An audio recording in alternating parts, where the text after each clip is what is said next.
Hello friends, आज हम KVS PGT biology 2023 का जो एग्ज़ाम हुआ है आज ही हुआ है, यानी कि 2023 आज ही हुआ है एग्ज़ाम। और इसकी मेरिट क्या होगी, इसकी जो रिटन एग्ज़ाम की एक्सपेक्टेड कट ऑफ क्या जाएगी, अगर ये समझना है तो इससे पहले थोड़ा सा 2018 का कट ऑफ देख लेते हैं।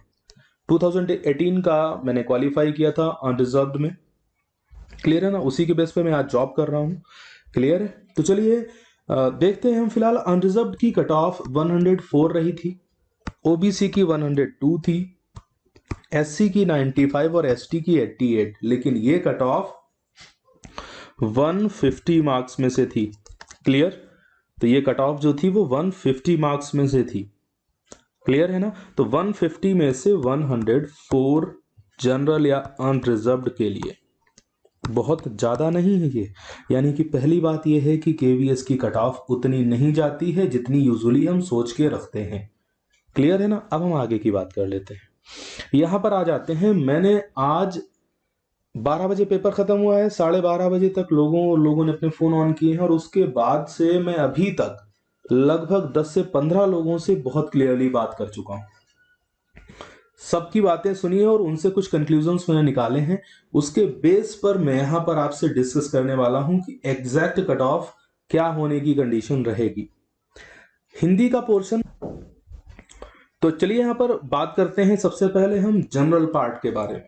हिंदी इजी थी तो हिंदी में 8 से 9 मार्क्स ले आएंगे जो अच्छे कैंडिडेट हैं। इंग्लिश भी इजी थी बट हमारे लिए उतनी इजी नहीं रहती है नॉर्मली, तो 7 to 8 मार्क्स ठीक ठाक लोग लेके आएंगे।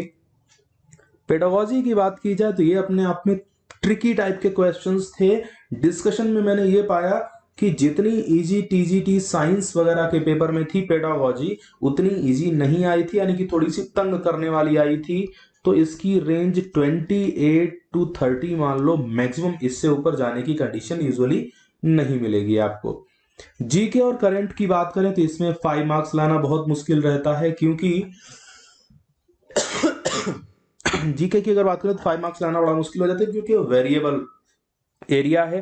कंप्यूटर साइंस की बात करें तो यूजुअली 5 में से कोई भी व्यक्ति 3 मार्क्स लेके आ पाएगा ठीक ठाक। और उसका लास्ट है रीजनिंग। रीजनिंग में भी बायो वालों की रीजनिंग वैसे भी बहुत अच्छी तो नहीं होती है, तो 3 के आसपास मान लो।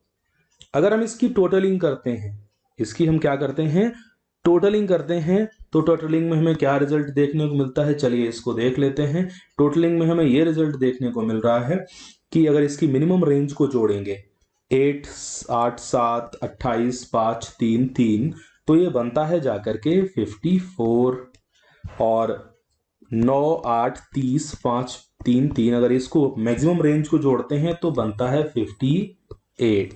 यानी कि 54 से 58 के बीच में आने की पॉसिबिलिटी रहेगी जो बहुत अच्छे कैंडिडेट हैं उनकी, क्लियर है ना। अब चलते हैं सब्जेक्ट की तरफ। सब्जेक्ट की जब हम बात करते हैं ना, तो मुझे यह सुनने को मिला, सब्जेक्ट के केस में बहुत सारे लोगों से बात करने पर कंक्लूजन ये मिला कि बायो में इजी पार्ट था आपका 20 से लेकर के 25 क्वेश्चंस इजी थे, जो आसानी से ठीक ठाक अटेम्प्ट किए जा सकते थे। Next we are coming to the moderate part. जब आप मॉडरेट पार्ट की बात करते हो तो लोग ये कह रहे हैं कि लगभग 50 के आसपास क्वेश्चंस थे जो मॉडरेट थे, क्लियर है ना। इसके बाद अगर थर्ड पार्ट की हम बात करते हैं, थर्ड पार्ट को देखते हैं, तो जो पार्ट अपने आप में डिफिकल्ट है, यानी कि आपको छकाने और परेशान करने वाला था, तो ये पार्ट था अप्रॉक्स 25 मार्क्स के आसपास, जिसने आपके दिमाग को खूब घुमाया हुआ है।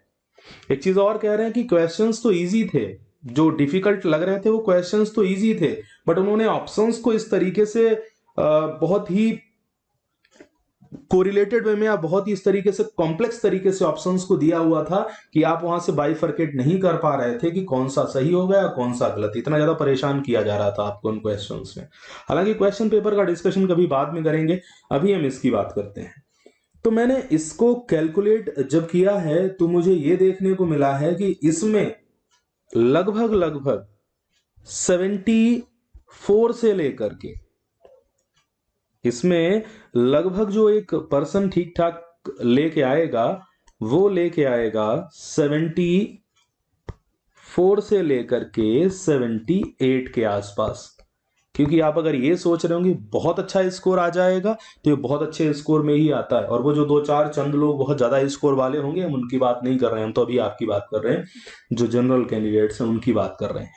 अगर आप इसको टोटल करें, क्योंकि इजी में अगर आप देख लो तो इजी में आप कितने कर पाओगे, 25, अगर 20 से 25 इजी है तो सारे थोड़ी ना कर ले जाओगे आप। एक आध मिस्टेक हमसे टिक करने में हो जाती है, एक आध को पढ़ने में मिस्टेक हो जाती है, ठीक है ना, एक आध में हम कैलकुलेशन कुछ और करने लग जाते हैं और होता है एक्चुअल में कुछ और है, भले वो हमें आता होता है। ये सबके साथ 2-3 क्वेश्चंस में पेपर में होता है, चाहे कितना भी ब्रिलियंट इंसान क्यों ना हो। ठीक है, मॉडरेट में से आप कितने कर पाएंगे, मॉडरेट में से आप सारे कर जाएंगे नहीं, इसमें से 45 के आसपास ही कर पाएंगे, या 42, 43 ऐसे कुछ कर पाएंगे। और डिफिकल्ट अगर 25 है तो इसमें से आप 15 के आसपास ही क्वेश्चन ठीक ठाक कर पाएंगे। ऑप्शंस में प्रोबेबिलिटी होती है, बट प्रोबेबिलिटी आपके साथ हमेशा नहीं रहती है। क्लियर है ना। तो ये जो हमने कैलकुलेशन की, बहुत ज्यादा कैलकुलेशन करने पर मुझे यही रिजल्ट निकल के आया कि 74 से 78 के बीच में स्कोर रहने वाला है। क्लियर है ना। अब हम आगे चलते हैं और समझने की कोशिश करते हैं तो ओवरऑल क्या बनेगा। अगर यहां पर हम रेंज को कैलकुलेट करें तो रेंज को चलिए कैलकुलेट करके देख लेते हैं और समझने की कोशिश करते हैं। देखिए, तो अगर हम मिनिमम रेंज 54 और 74 को कैलकुलेट करें तो ये बनता है 128। क्लियर है ना।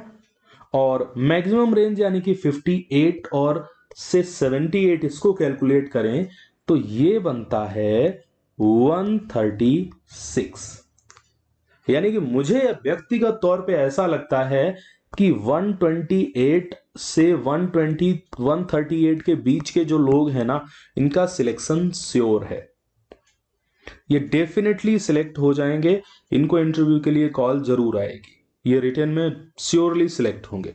ये रेंज थोड़ी बहुत अगर इधर उधर जाती है तो आप ये कह सकते हैं, मुझे ये लगता है, क्योंकि देखो सिंपल सी चीज है, एक चीज और यहां पर समझ लीजिए, जो सब्जेक्ट वाले होते हैं पीजीटी के लिए जो फाइट करते हैं, वो उनकी प्रोफिशिएंसी होती है किस पार्ट में, इस पार्ट में, सब्जेक्ट पार्ट में।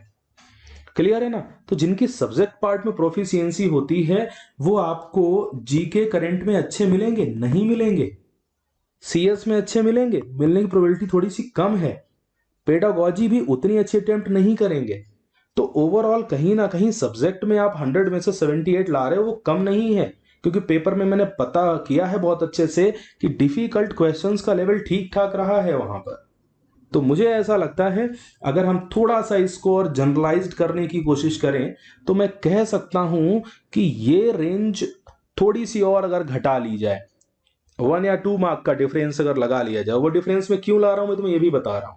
अगर 1 या 2 मार्क्स का डिफरेंस ले लिया जाए तो ये रेंज अगर आप इसमें से रख लीजिए 126 से लेकर के 135, 126 से लेकर के 135 के बीच में जो हैं उनका सिलेक्शन, उनका रिटन में मेरी कैलकुलेशन ये कहती है कि 100% हो जाना चाहिए। तो जो खुद को इस रेंज में पाते हैं वो अपने सिलेक्शन की, मुझे तो ऐसा लगता है ऐसा हो ही सकता है।